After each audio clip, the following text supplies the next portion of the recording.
Alright, hey guys, what I'm doing today is a start to finish modification, which I haven't been able to do before in one video. I've done it before in multiple parts, but that's annoying. Everybody knows that. Well, that's what I think. So, start to finish, this video is going to be at least half an hour long. And because I'm a partner, I can upload like 4-hour videos if I want. And nobody cares. YouTube's like, yeah, that's fine. He's a partner, he can do whatever he wants. So, check this out. Longshot. And I mapped out all the materials you need, and I'm taping the entire thing. And I'll add commentary. So, you know exactly what you gotta do to make a sick, nasty Longshot. So here you go. You need, first, the actual Longshot. No duh. Now, this part is optional.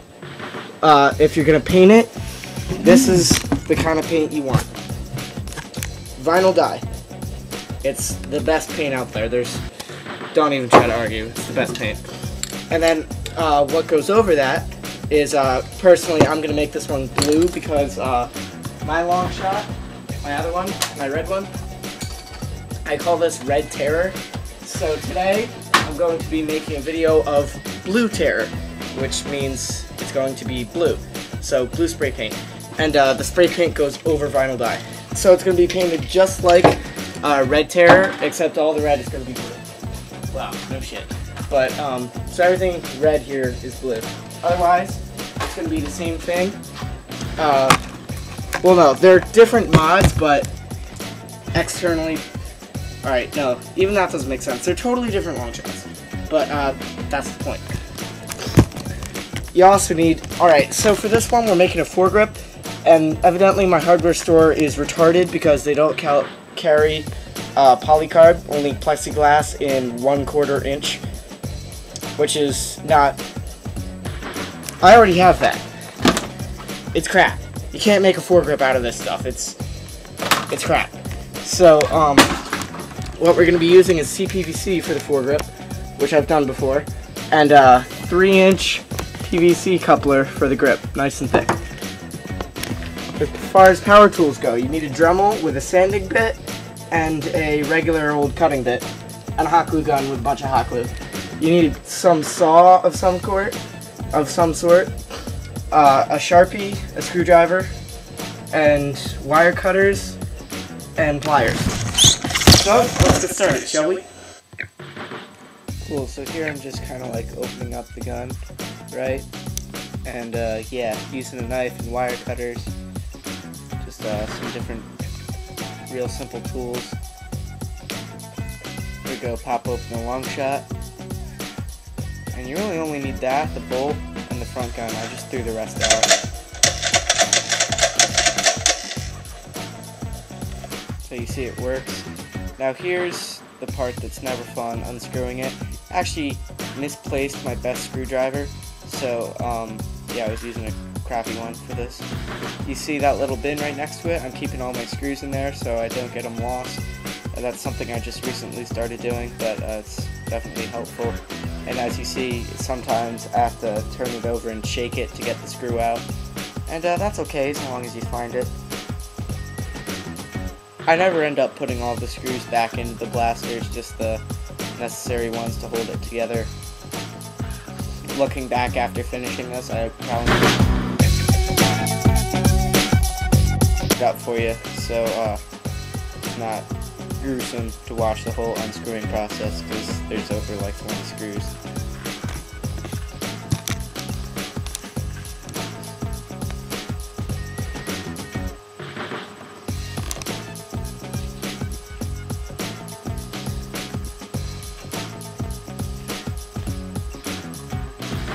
Yeah, and as you see, I'm using the pliers to help unscrew parts of it. Cool, so you take out what we'll be working with, and here I go looking for my crappy screwdriver. And I realize that doesn't work rather quickly. So I just get frustrated because the screw is too large for the screwdriver. So I go and fetch another one. And if you see, yes, I'm drinking an icy in the background. Got to do something to not go crazy while I just sit here and mod for upwards of 4 hours. So go ahead and unscrew the bipod because you don't need it if you're putting on the foregrip. And if you're putting on a front gun integration, I show how to do both in this video, then you really don't need it and you'll be chopping it off. So here I am taking out the air restrictors.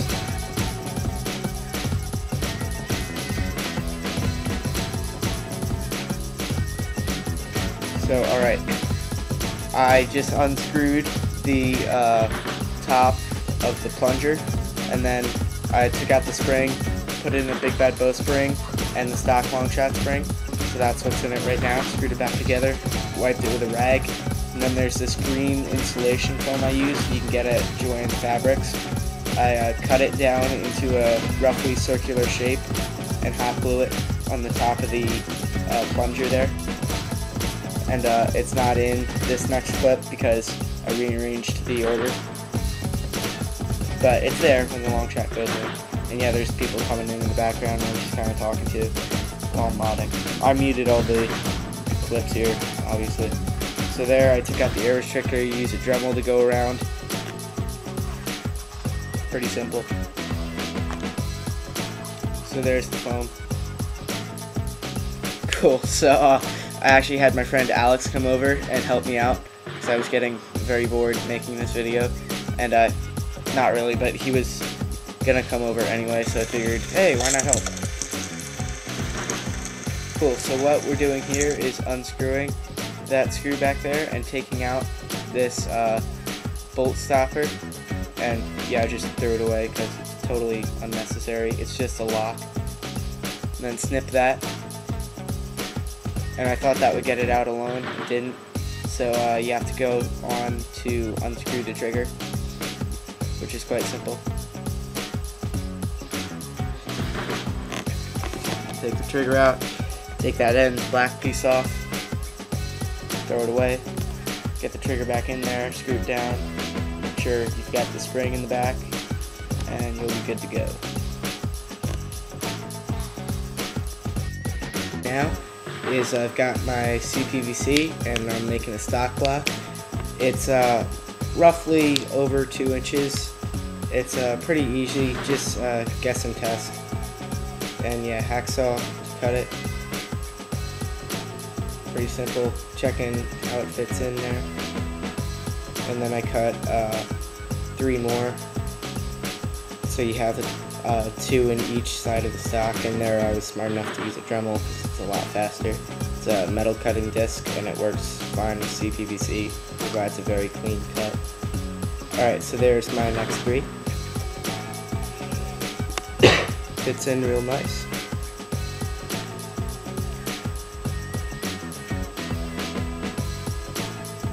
I have no idea what I was just doing, but I'm going to glue it in just a sec. I think. It should be. Cool, there we go. Alright, so it's all glued down. And you really want to reinforce that because it's really annoying to have them rattle around in the stock.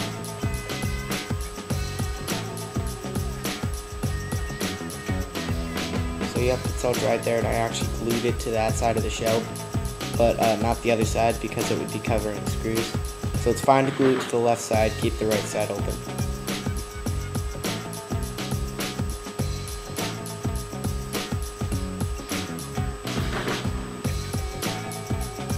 Alright, so I'm taking the bipod off this side now because I had forgotten to do it earlier, and I'm helping out Alex with the front one because there were like 3 strip screws.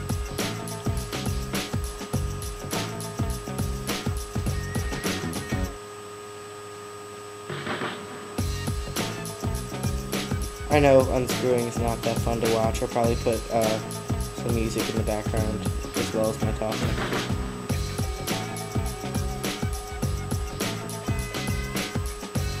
Cool, so once you get all that crap out of there, move on to the second stock and glue the CPVC bars down. PVC works too, it's just CPVC is what I had on hand. He's still struggling with the front gun in the back there. That sucks. Cool, so here I'm sawing off the ends with the bipod net so I can use a foregrip on it.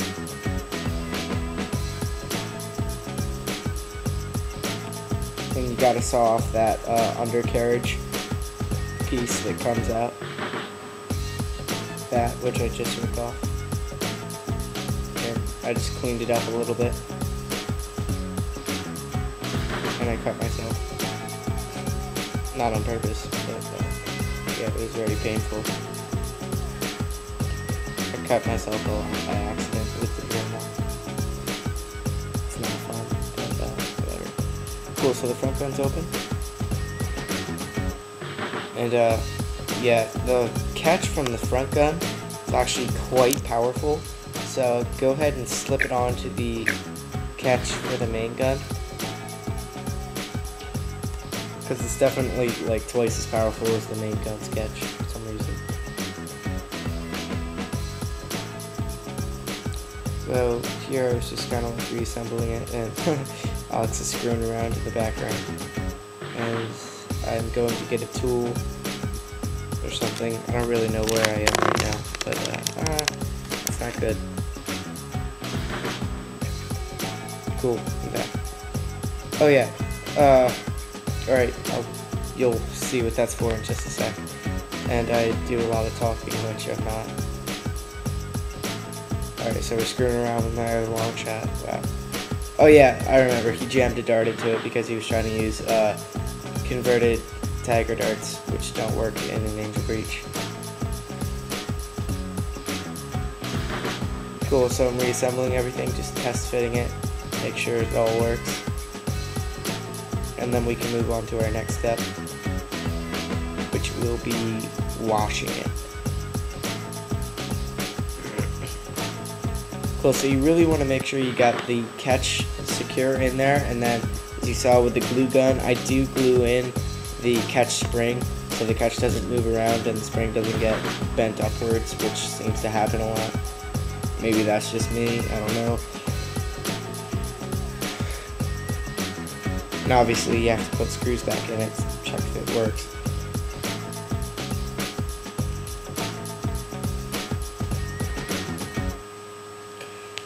But I didn't put them all in because I knew I was opening it up.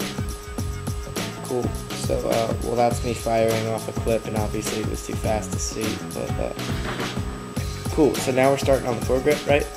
You need to cut off about an inch and a half of that orange tube that comes from the front gun of the Longshot, and it slides really well over CPVC. We're using that as a boundary for the foregrip. So you glue it onto the side of the shell there. Make sure you center it in between the crevice of the two shell pieces, and do that on both sides. And that guides the CPVC for the foregrip. And set it out to dry.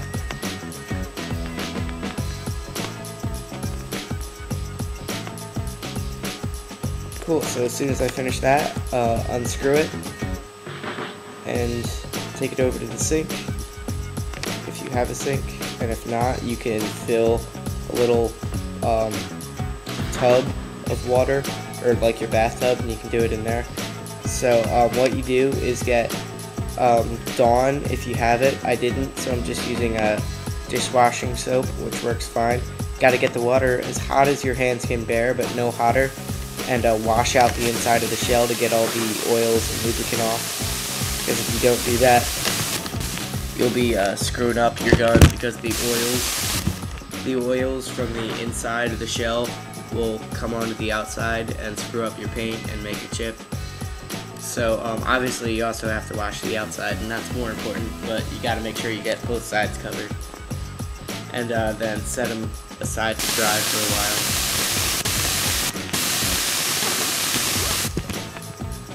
Sorry, my computer keeps making that fuzzy noise. I don't know why it does that. Cool, so bring it outside, or a well-ventilated area at least. We're using light coats of primer, which again is the, totally forgetting what it's called right now, but the special primer vinyl dye, that's it. And you see, yes, there are still yellow areas showing because I'm going to come back and do those over again with the blue.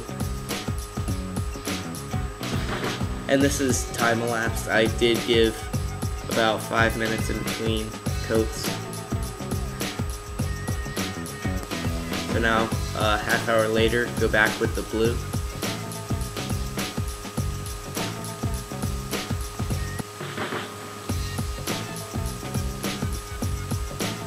Well, I'm using blue. You can obviously use whatever color you want. And then setting it to dry. Actually, again, this is one of those parts I have no idea what I'm doing.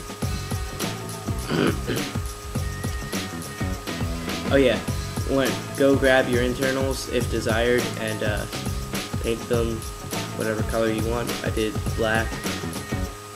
But yeah, there are still orange parts showing. It's just when you see bright orange internals on the inside, it's kind of annoying. So I just go ahead and paint them, but I always leave the tip orange. Cool, so yeah. Alright, so I'm downstairs. Alex is playing Resident Evil. Not Resident Evil, what's he doing? I don't remember. Left 4 Dead, that's it. No. Damn, I don't remember. Alright, but yeah, I'm just sawing off the top rail because I never use it. And there I have it all painted up, which I just used Chaos Black and Bolt Gun Metal. And it looks identical to the red one, except red is replaced with blue. Swap out all the internals.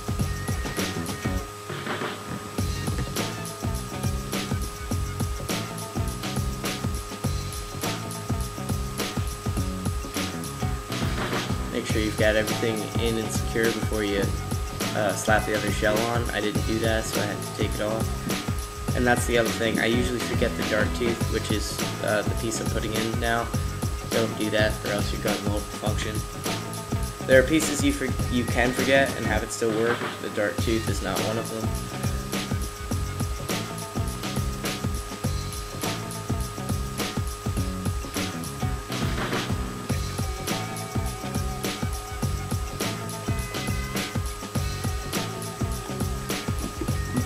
So yeah, it does look pretty sweet, if I do say so myself, painted.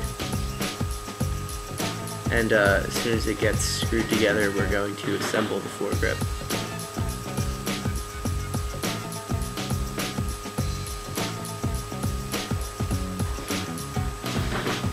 Just showing you it firing, but again, you can't hear it or see it that well on fast forward. But here we go, mark it out to 13 inches. Saw it off, and do that twice, 1 bar for each side, obviously.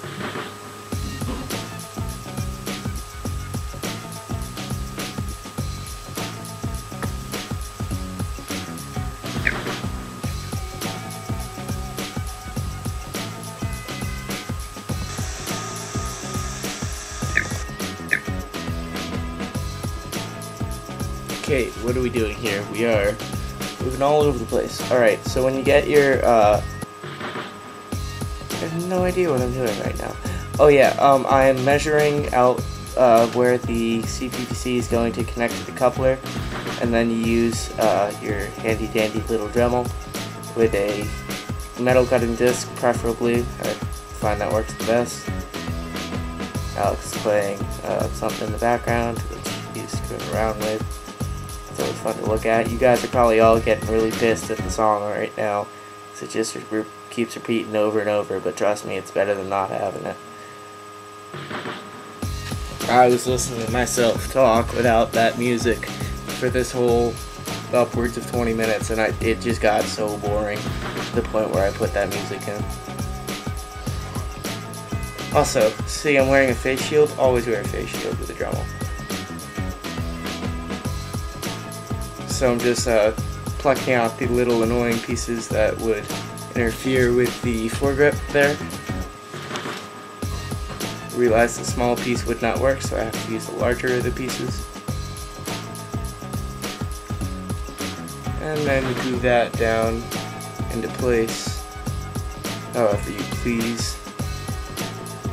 As you can see, I put the glue on the coupler and then just slapped it on to CPVC. I think that's easier. And then you just leave it there to dry for a little bit, which I didn't really do, but I should have. And yeah, as you see, make sure you go in and line the bar with more hot glue just for reinforcement, because it is going to be taking a lot of pressure, remember. So that's just testing, show you how it would function. Alright, so in this I showed you right how the foregrip was done, and I decided, well, the foregrip's not really my style, so I can also show you how to integrate the front gun. So what you do is, you saw me do this earlier, but I was talking about stupid stuff while I was doing it, is you take your front gun, you cut off the bipod, or your main gun, you cut off the bipod completely and measure out the front gun to the main gun, and draw your line with a Sharpie, and then cut it out with your Dremel, which is what I'm doing here. And it doesn't have to be all that clean. As you can see, I've just kind of ripping it to shreds. And when it goes on, it works perfectly, so cleanliness is not a big thing in Nerf. Like, it doesn't need to be clean to function. It certainly looks good, no duh, but it's not necessary. Alright, so here I'm shaving off the rest of the bipod for the integration. Also, when I took off the foregrip, I ripped off those slider pieces and painted under where they were under. And getting the hot glue out was a real pain, but as you can see, I did it. And that yellow on the top there by where the bar was, that did get repainted and is blue now.